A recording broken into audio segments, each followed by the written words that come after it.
Muchas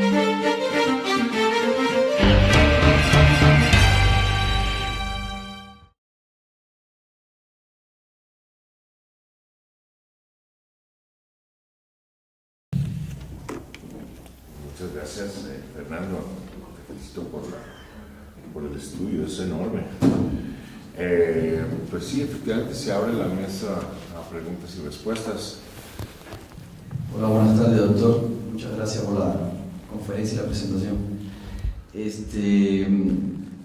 La pregunta es casi una pregunta para un gurú, un oráculo, ¿no? Pero siempre que vamos a cualquier evento o conferencia, ya sea que toquemos América Latina, África, Europa, lo que sea, el sector agropecuario, agroalimentario está en una crisis profundísima. Ahora, en el caso particular de México, me gustaría como que tener un poco de proyección y pronóstico. ¿Cuáles serían en su visión las tres, por decir un número, si pone 10 está ideal, ¿no? Pero ¿cuáles son las tres medidas realmente fundamentales que deberían tomar, me remito más al caso de México y de América Latina, los países de nosotros para lograr tener una concertación con el sector agroalimentario? Porque el camino que se lleva pues como que no es el acertado. Entonces, ¿cuál a su juicio puede ser quizás desde el punto de vista de políticas públicas, etcétera, etcétera, que se pueda tomar para que logre haber un desarrollo del campo o un desarrollo rural, como se quiera llamar, independientemente de la metodología que se aplique? Muchas gracias.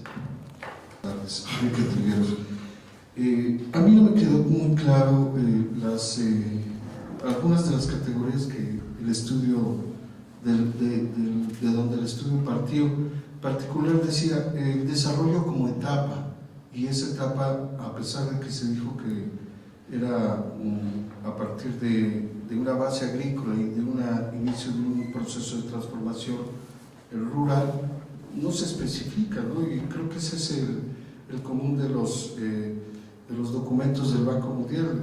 Hablan de algún tipo de categorización o estratificación, y la verdad es que nunca queda claro en qué etapa estaría México para ser nombrado dentro de esos países.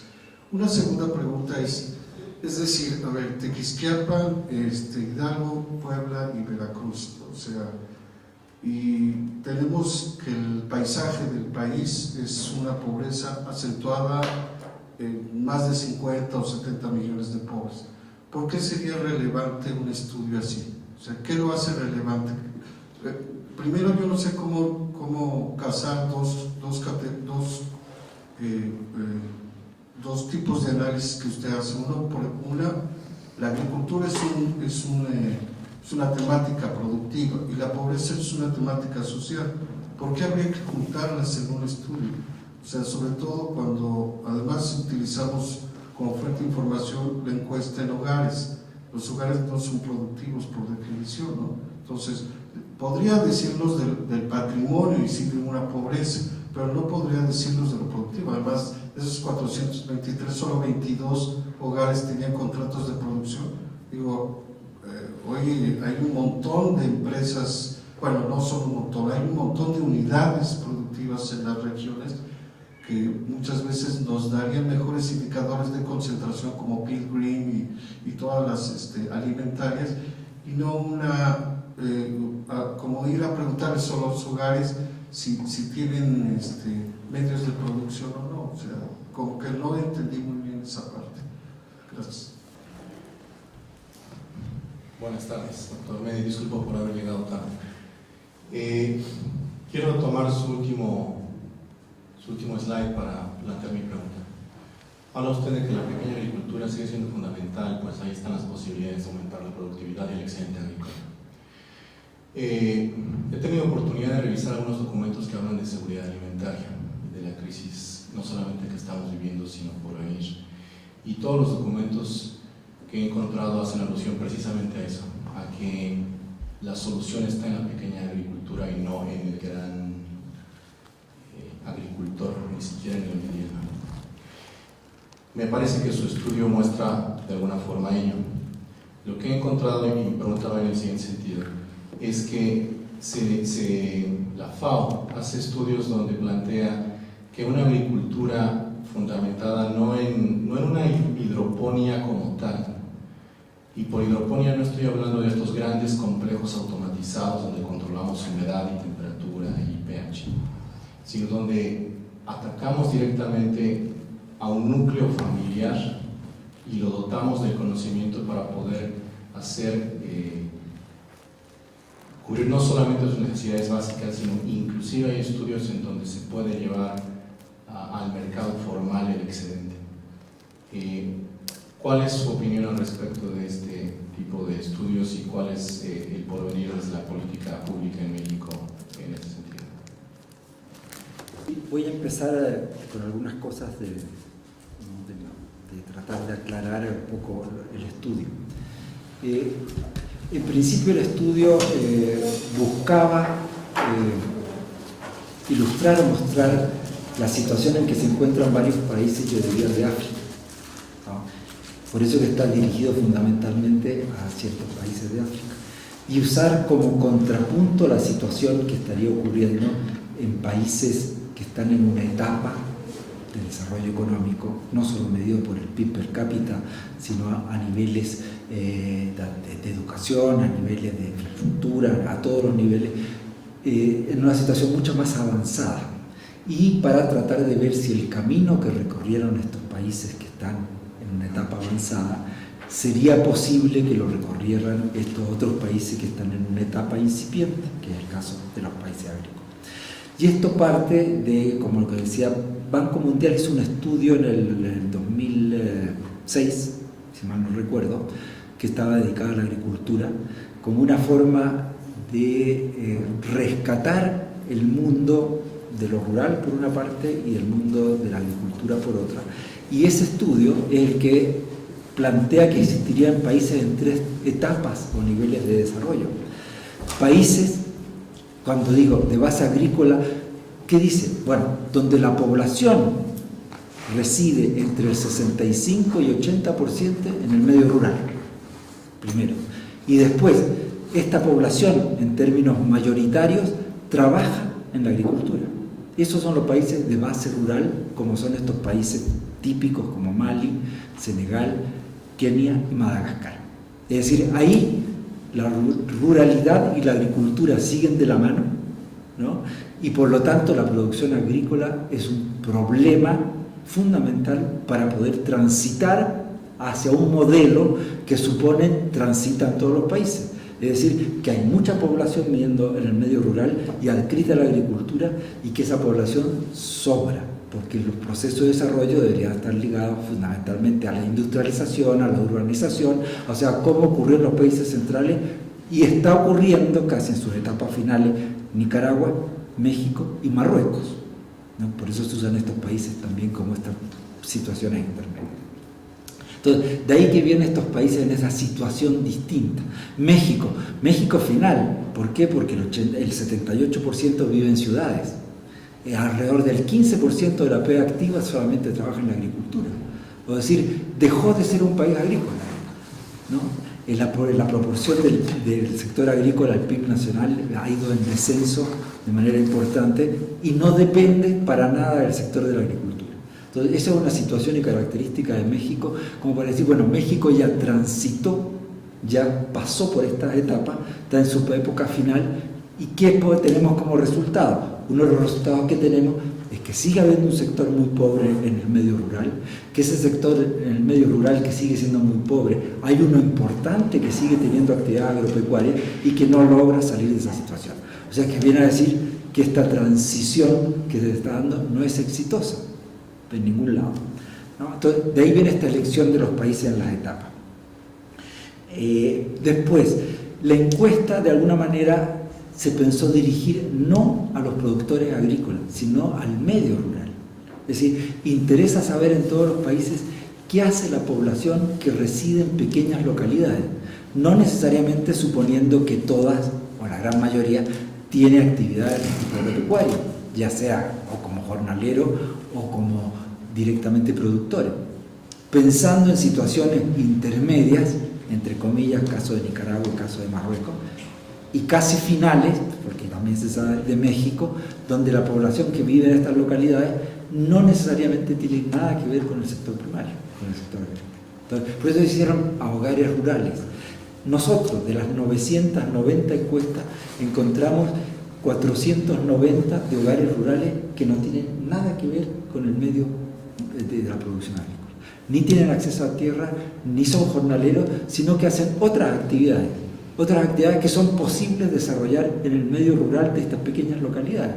En el caso de, yo diría, Izmiquilpan y Tequisquiapan, acceso no solo a la agroindustria, sino también acceso a la gran industria que se está instalando, sobre todo en el estado de Querétaro, a las ciudades más importantes que crecen de manera significativa, algunas ligadas al turismo incluso, pero en el caso de Sotavento no existe esa ciudad, y por eso que ahora nos interesaba ver qué pasaba ahí, que es una región muy, muy agrícola. Y vemos que la agricultura de alguna manera sí logra dar empleo como jornalero a gran proporción, y por otro lado también el pequeño comercio, las pequeñas actividades artesanales ayuda a completar el ingreso. Después,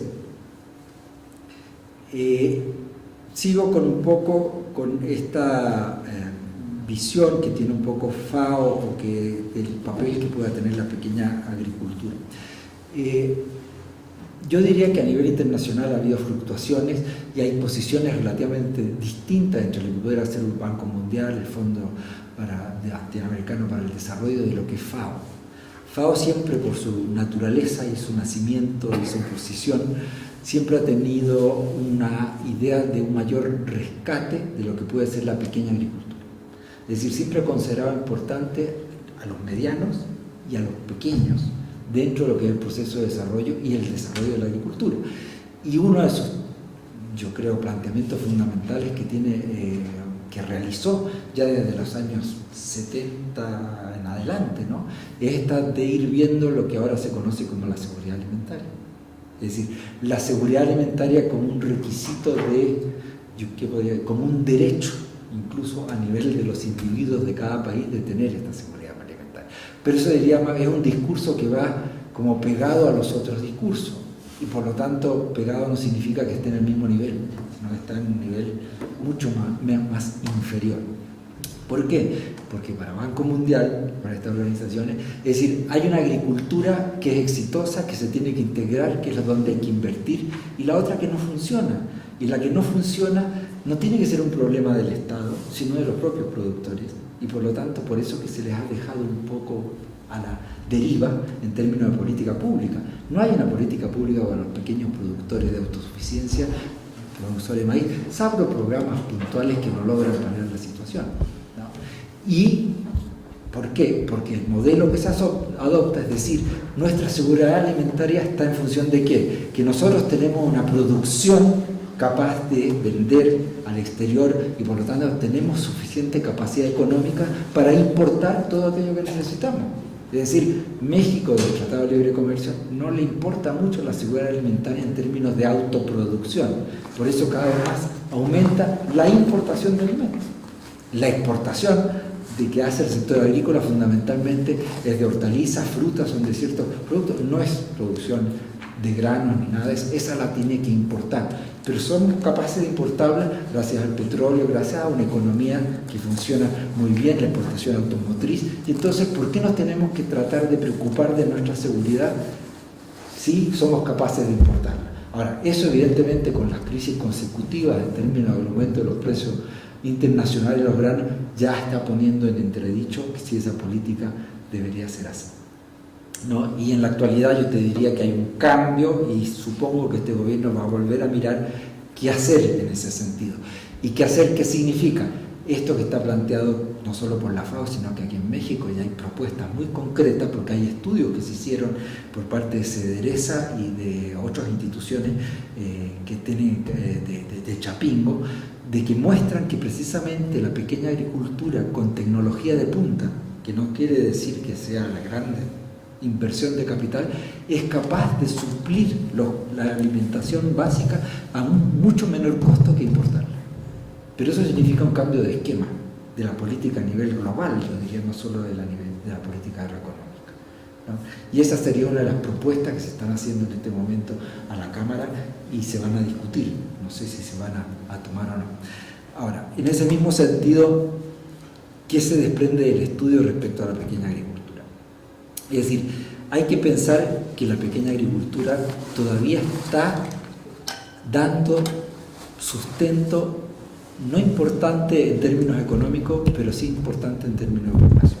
Y que nuestra posición es que hay que robustecerla, hay que fortalecerla, hay que enriquecerla. ¿Por qué?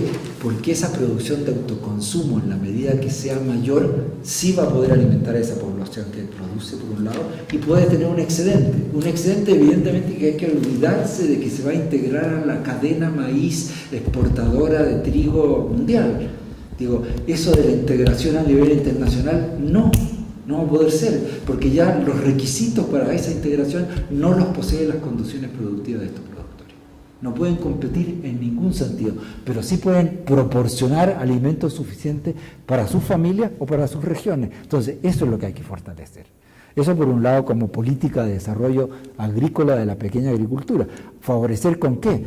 Con inversión técnica, con inversión en infraestructura de almacenamiento, todo eso que se desmanteló después del SAM, del Sistema Alimentario Mexicano, que se fue una decisión política de desmantelar todo eso. Yo creo que una de las soluciones es recuperar eso, pero no pensando de que esos productores le van a vender a Walmart, ni siquiera. Walmart exige cierto tipo de producción en cantidad, en calidad, en embalaje, que estos pequeños productores nunca van a poder hacerlo. Pero sí pueden volver a salir a vender sus productos a los mercados locales. Y no lo que sucede ahora, que todos los distribuidores de productos agroalimentarios que antes llevaban la producción local a vender a los mercados, ahora van a los mercados a esperar los camiones de los grandes abastecedores que vienen del centro de la ciudad, se los compran a ellos y abastecen al medio rural. O sea, hay que invertir la relación. Y para eso hay que invertir en este tipo de productores. También junto con eso tiene que haber políticas de desarrollo integral rural, no pensando que la única salida puede ser la producción agropecuaria, sino la instalación de pequeñas industrias, de servicios, de comercio, todo lo que tiene que ver con este medio rural donde es posible encontrar mano de obra, quizás no con la formación que pudiera haber en sectores urbanos, pero sí en cantidad y por lo tanto a bajo precio, condiciones estratégicas de localización y por lo tanto puede ser una oportunidad de un desarrollo rural, pero no en función de la agricultura, sino de todos los otros sectores. Entonces también debería haber planes de desarrollo rural. Ahora, todo esto también, ¿cómo tiene que ser planteado? No puede haber una política sectorial aislada del resto de las políticas. Tienen que ser políticas económicas integradas en función del desarrollo local territorial sustentable, que es lo que se llama en la actualidad que debería ser, aprovechando las potencialidades de cada lugar, de cada sector, y por lo tanto no pueden ser las mismas para lo que es el norte, el centro, el sur del país, con presencia de pequeños agricultores o no, con presencia de población indígena o no. O sea, todos esos factores ameritan políticas particulares de desarrollo rural sustentable e integrada al desarrollo territorial.